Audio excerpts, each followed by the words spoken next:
Virginia is fortunate to have some of the best higher education institutions in the country. It's the reason I think we were most recently named CNBC's Best State for Business. Higher education was the centerpiece of Virginia's successful bid for the Amazon HQ2 project. More than anything, we won because of higher education in Virginia. I think if you look at any state, if they've been successful in addressing the talent pipeline, it's a higher ed business collaboration. We do a really good job on that. You know, in some states, politicians like to beat up on universities, but not here. Virginians are very proud of their college and university system. We took a poll recently, and well over 80% of Virginians said our colleges are well-run and a sound place to invest public dollars. Higher education is really a critical part of economic development because it's really about developing people, developing talent, and giving them a chance to access the economy. Higher education is a game changer for many individuals, but especially low-income individuals. The return on investment in Virginia public higher education is impressive by any standard.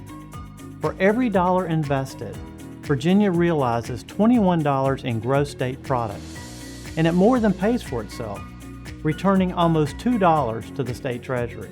There's no wiser investment than higher education. If you put it in our research institutions, you get new ideas, you get collaborations among many people. If you put it in our liberal arts institutions, you get leadership training. And if you put it in our community colleges, you train the workforce of the future. We're grateful to the General Assembly and the Governor for working to restore state funding for higher education after deep cuts of the last two recessions. This year's additional state support enabled all of our public colleges to freeze tuition for the first time in 2 decades, and other crucial investments were made in financial aid, TAG grants for private colleges, and the tech talent pipeline. I'm grateful for their vision, and I'm grateful for both sides of the aisle working together to make our system the best that it can be. The Amazon decision is the most exciting economic development decision in my 27 years in the Senate. I think what helped drive the decision to come to Northern Virginia was our higher education system. We didn't offer anywhere near the incentives that a lot of other states is the workforce.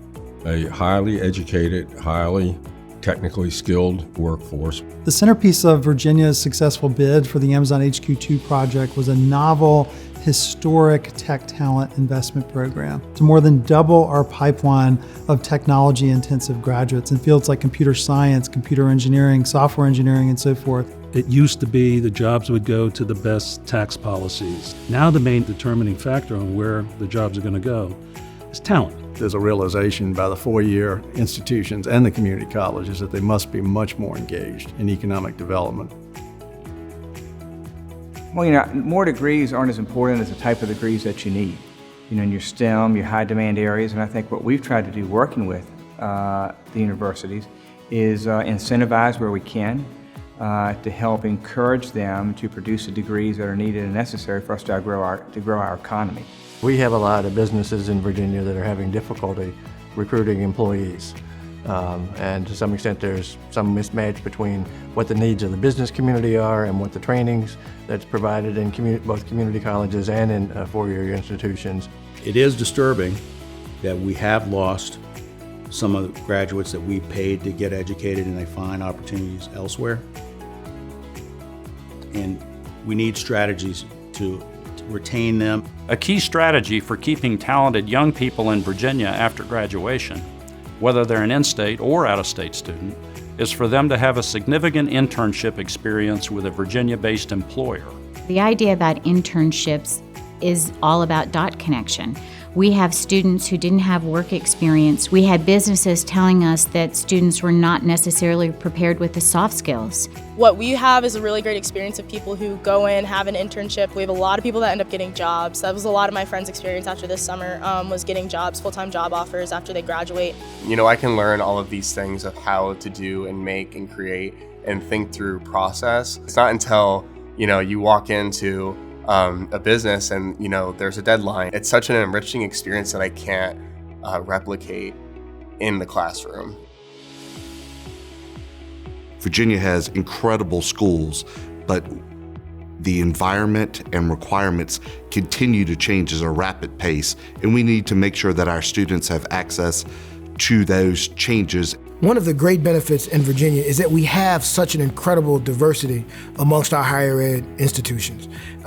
There's not a one-size-fits-all. They should not all be treated the same by the state because they do have different missions, different objectives, different sizes as well. As a member of the General Assembly, we take that into consideration as well. Another big thing the General Assembly did this year, thanks to Speaker Cox and the leaders in both parties, was to authorize individual colleges to enter into partnership agreements with the state to address these key talent priorities in ways that capitalize on each school's particular strengths. In order for us to create a seamless pathway for a person to go from the classroom and enter into a career, we need a three-legged stool approach where we have a K-12 partner working together and collaborating with the industry partner, and then we also have our institution of higher ed working together, and those are the models we're trying to encourage all across the Commonwealth.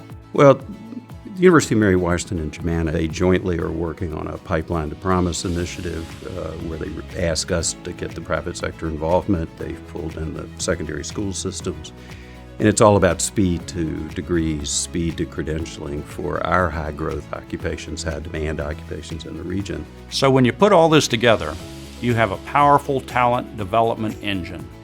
The key is making sure that all Virginians have access to it. And this year's state investment, which allowed all public colleges to freeze tuition and increased financial aid and TAG grants, was an important step forward. Because of the financial resources the General Assembly was able to provide with regards to freezing tuition here in Virginia, it has allowed for me and my brothers to continue our education. My mother doesn't have to necessarily break the bank or dive into her 401k. And you see how these schools respond when the state steps up and provides the funding. Every one of them kept tuition flat this year. The more predictable that we can be as a state, then the colleges can then base their future plans on that. The biggest thing is we have to make sure our funding is predictable. And so not a roller coaster effect. So what do I mean by that? In the good years, we do tend to fund higher ed. In the bad years, during recession, we don't. And so how do you stabilize that? I am hopeful, even though it may be a modest amount, that we will create a higher education reserve fund. Even a marathon starts with the first step, and we need to start that race. I'm very much open to that. So when you see a downturn, to have a reserve to help those schools that perhaps might be a little bit marginalized and with the resources, it can continue to help them keep their enrollment up and also to continue to pursue their selected programs. Our commitment to financial aid is critical, particularly to those first-generation families, and just from the very fact of people saying, I can afford to go to college. Virginia has got to enhance monies that we are making available for financial assistance to middle and lower income students. Those students in those universities should not be deprived the opportunity of pursuing an education of excellence because of financial constraints. That nearly 50% of Old Dominion's 3,000 incoming freshmen are first-generation college students. That fact, as you might imagine, can present some unique challenges. That's why state-supported financial aid is a key investment for our Virginia students and for their families. There are a lot of opportunities for students once they leave college with all the tools that they've gained there, but if they emerge with a lot of debt, it's very hard for them to get started. When we think about Virginia having one of the top higher education systems in the country, it's not just about our great public universities, it's also about our great private, public liberal arts colleges and private universities as well. The Tuition Assistance Grant Program, or TAG, which is sort of similar to the financial aid, but what we give to the private institutions. Very important for us to make sure that these institutions are accessible by Virginia residents. So one of the things like with student aid is that it provides students the opportunity to reach their dreams. A lot of people can dream about going to college, but they might not be able to afford it. My workforce training at Blue Ridge, my welding credentials, and then coming here to Schickle Corporation pretty much changed my life. I probably make at least 50% more now as to what I made before I came here. Just like any investment, and I think families are doing it more and more today, is looking at what the cost of college is and what the benefit is going to be for them afterwards in terms of their earning capabilities. If we can do a better job about communicating what their debt will look like after school, with letting them know what the workforce needs are, we give them the opportunity to really evaluate what their financial consequences are going to be for getting that education and what their opportunities will be too. Graduation rates are very important, and Virginia is a leader nationwide.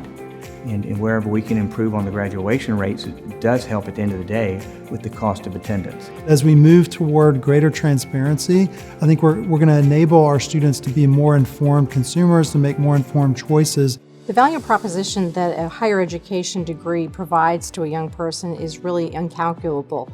Not only do they have the life skill, they also are able to contribute to a business or to a venture going forward from day one. With the ongoing support of the General Assembly and the administration, we'll be able to invest more in apprenticeships, more in internships, and more in higher education to continue to build the bridge between higher education and our business community, because there's no better fuel to grow the economy of Virginia, to change individual lives, than investments in education. I think it's very important that we work with all members of the General Assembly to make sure that everyone's on the same page. We've done well the last 2 or 3 years. We have to sustain that in the future. If not, we're going to lose a lot of the progress we've made. We have a lot of work still to do, so there's absolutely nothing that we can do with state money that's more valuable than investing in higher education. It's hard not to be hopeful for Virginia's future when you think about the quality of our talent, the quality of higher education in the Commonwealth of Virginia. I get excited about the future of this place. We've got still some way to go, but that means continuing investment for the Commonwealth of Virginia. This work that we're doing, this focus on talent and affordability, is making a real difference in the lives of our young people and in the future of our Commonwealth.